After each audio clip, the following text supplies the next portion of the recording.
More examples tayo sa ating parabola. So this time we are going to sketch and discuss the parabola given by the equation x squared is equal to negative 12y. Okay? So first thing to do, syempre meron tayong table, given table. Now, tignan natin yung given equation natin. Ang naunang variable ay x. So therefore, tignan mo sa column ng equation mo or sa first column na equation, tignan mo doon saan ba dyan yung mas naunang x. It's either yung pangatlo or pang-apat. Diba? And then, syempre, dalawa sila, and since yung ating given na equation ay negative ang sign, susundin natin yung negative ang sign din. So, x yung nauna and then negative yung sign ng given equation. Therefore, eto ngayon na yung equation na susundin natin. So, this time, alam na natin na yung ating parabola na gagawin ay opens downward. So, tignan natin kung talagang opens downward siya mamaya. So, that will be our equation. So, first thing to do, syempre, copy mo yung equation. And then, alamin natin kung ano ba ang value ni C para maging negative 12y gaya ng ating given equation. So, first thing first na gagawin natin, pag alam na natin yung equation na gagamitin natin, ay alamin kung ano ang value ni C. So, 12, wala namang ibang factors ang 12, kundi 4 and 3. So, since negative 4 na yung ating constant number doon, ang magiging value ng C natin dyan ay positive 3 because negative 4 times 3 will be negative 12. Therefore, ang C natin ay 3. Okay? After natin ma-determine si C, tignan mo na po yung focus, yung katapat ng focus mo, and that is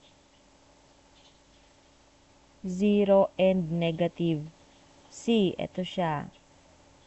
0 and negative C kasi yan. Downward tayo.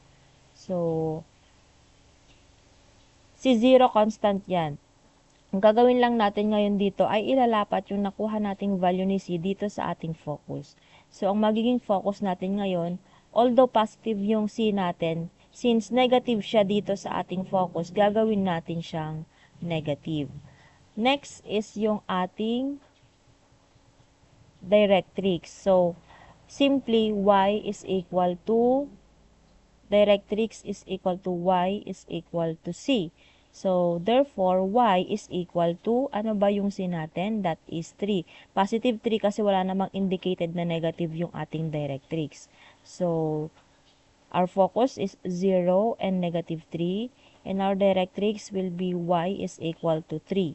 And of course, yung ating y-axis, yung ating axis of symmetry or yung maghahati sa dalawa sa two equal parts ng ating parabola ay yung ating y-axis.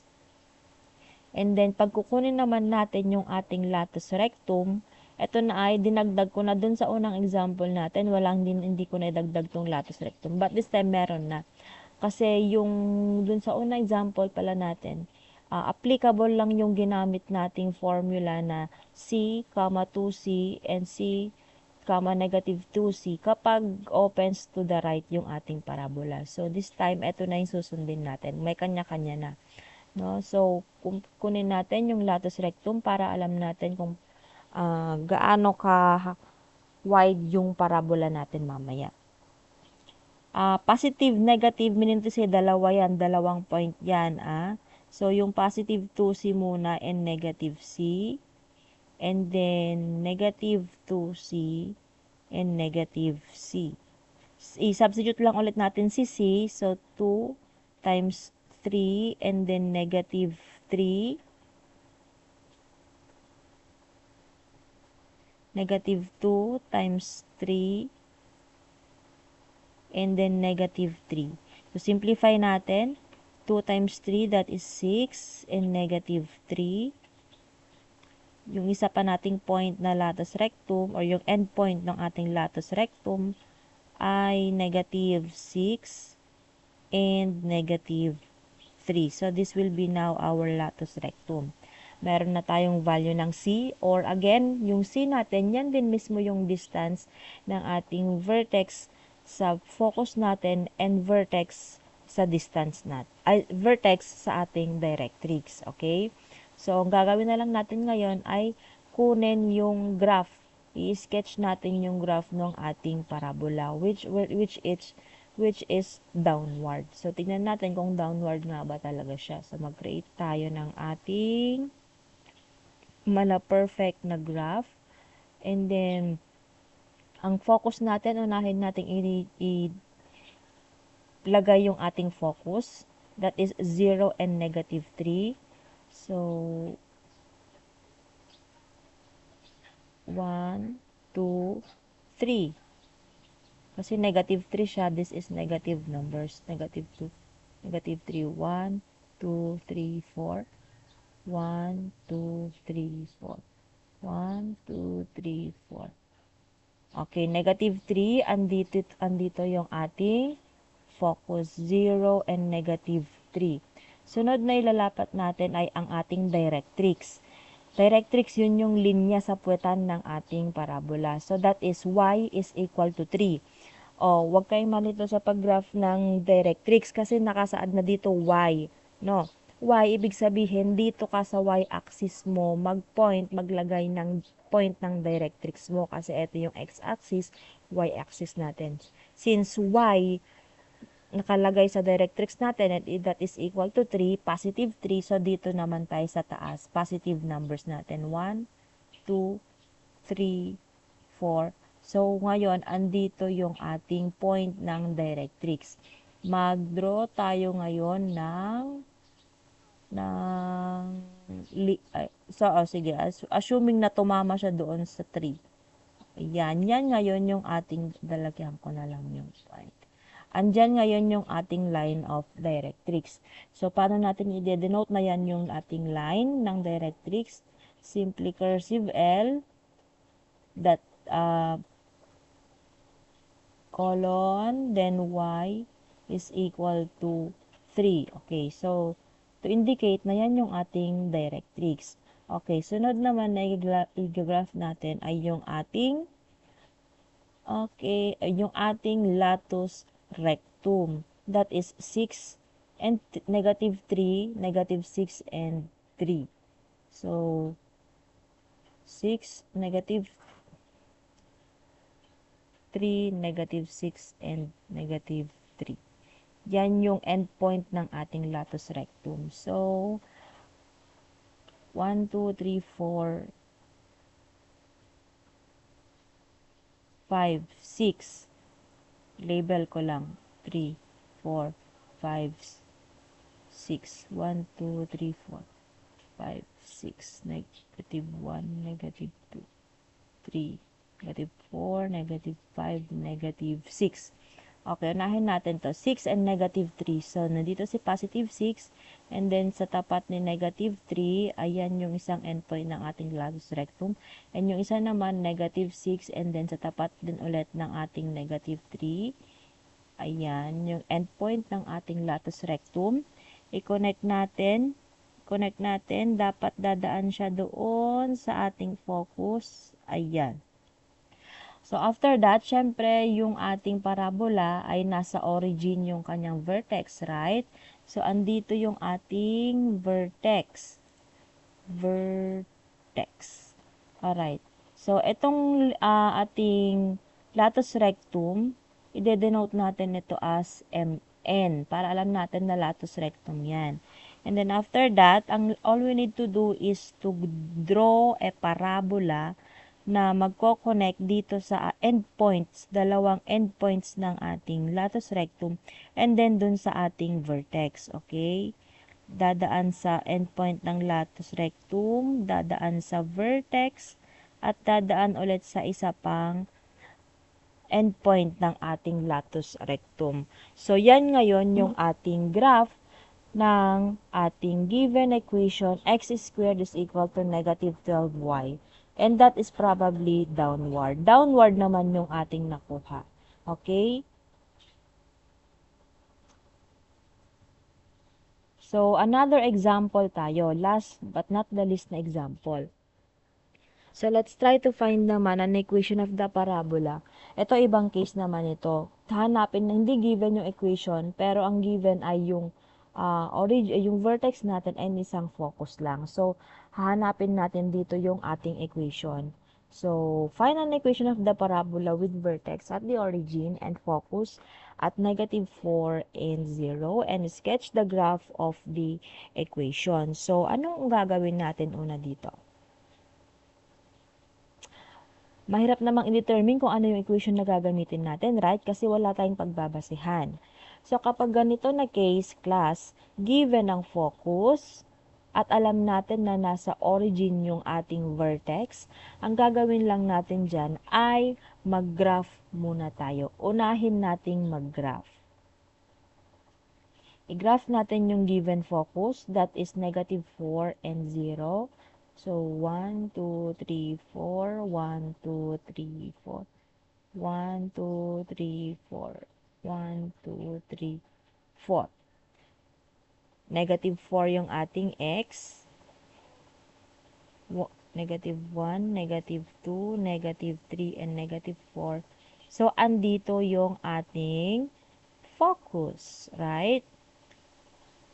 And yung ating vertex ay nasa origin, nasa gitna.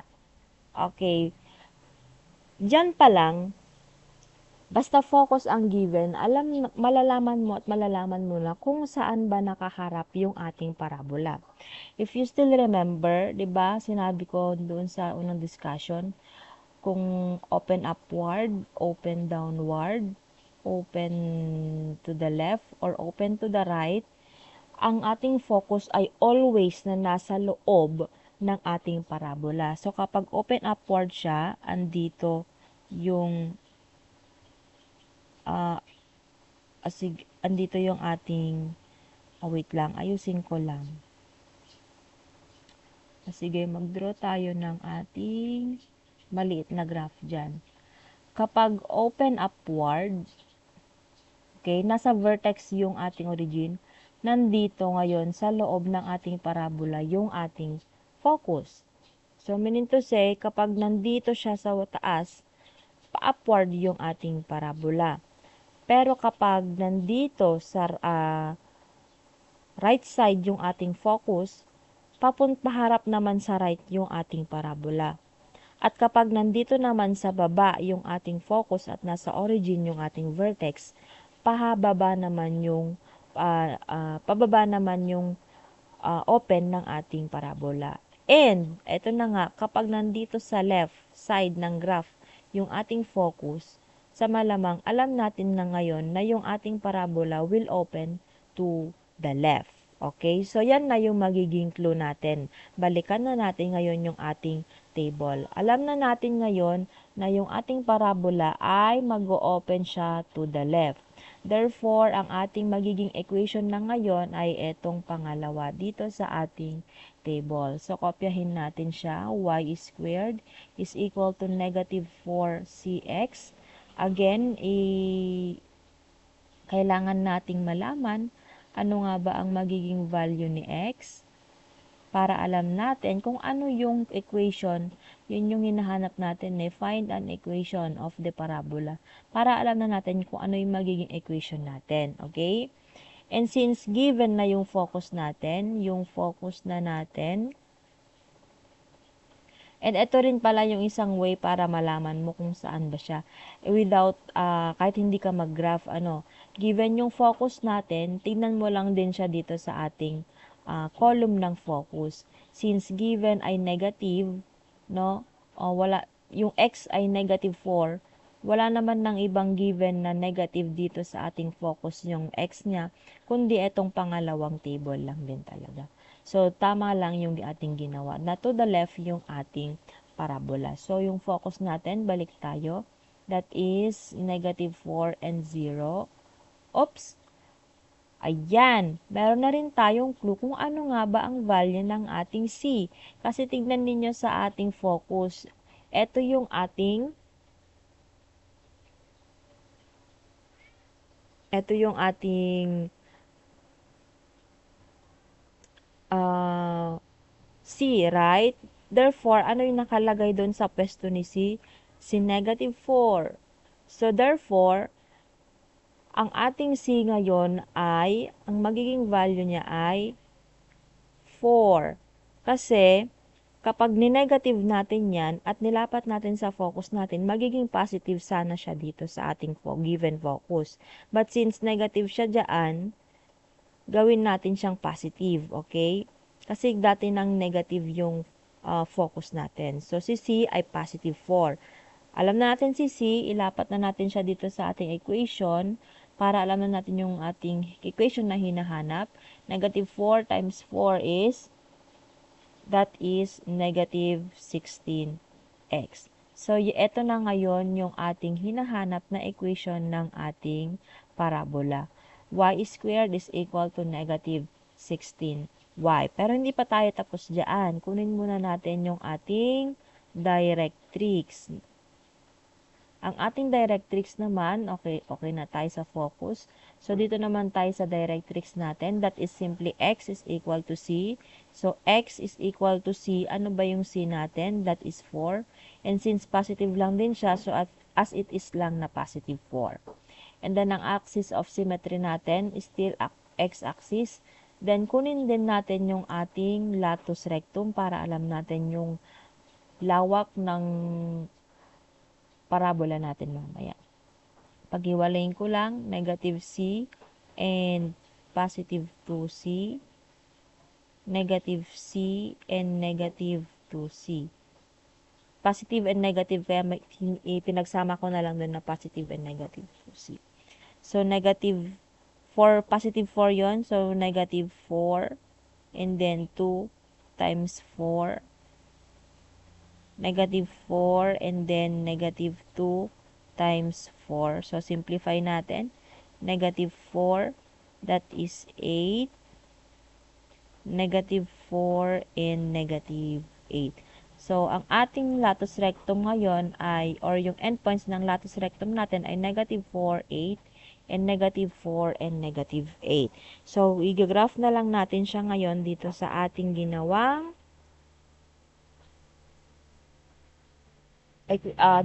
graph kanina. Tuloy lang natin ito. So, meron na tayong focus. Okay. Ilagay natin ngayon yung ating directrix. Yung ating directrix kanina ay x equals to 4. Since x yung given, dito ka na naman sa x maglagay ng dito ka sa linya ng x ka maglagay ng directrix mo. Sabi niya 4, positive 4. So, andito si positive 1, 2, 3, 4. Andito ngayon yung magiging line of directrix mo. Mag-draw ka lang ng linya na dadaan doon sa 4 na value ng directrix mo. And then, syempre, lagyan natin yan ng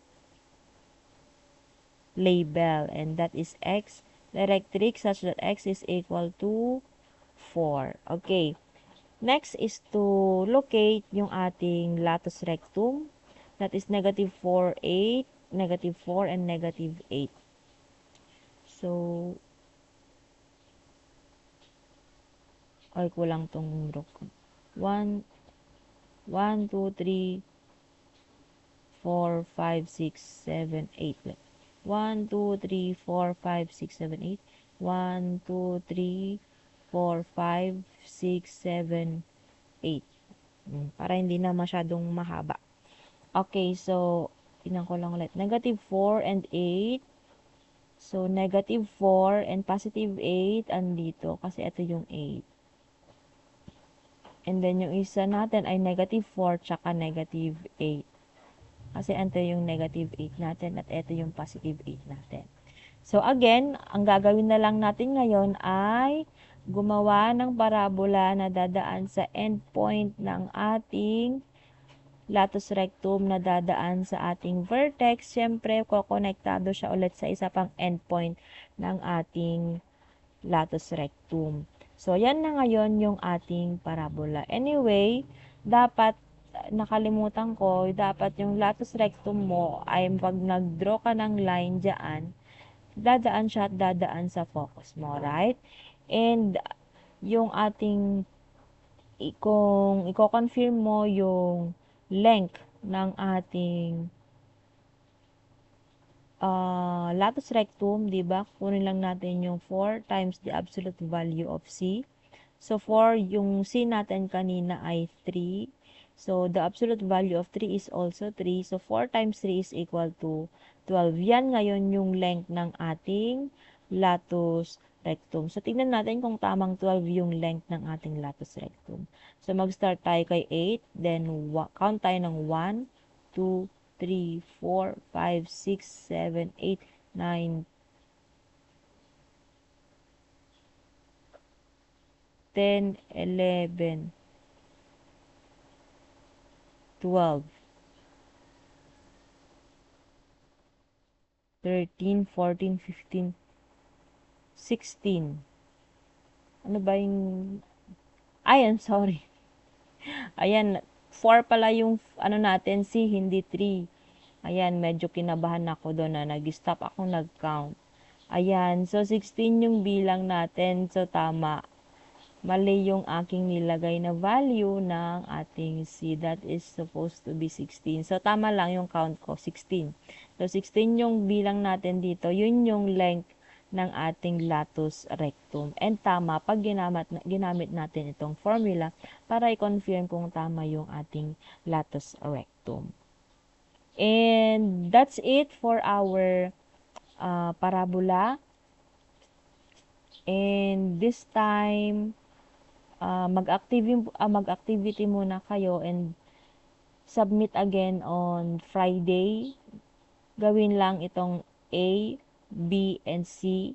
And then for our next discussion, nasa parabola pa rin tayo. But, ngayon naman, wala na sa origin yung ating vertex, kundi meron na tayong point somewhere sa ating graph at wala na siya sa origin. So, yun naman mo focus natin sa ating susunod na discussion.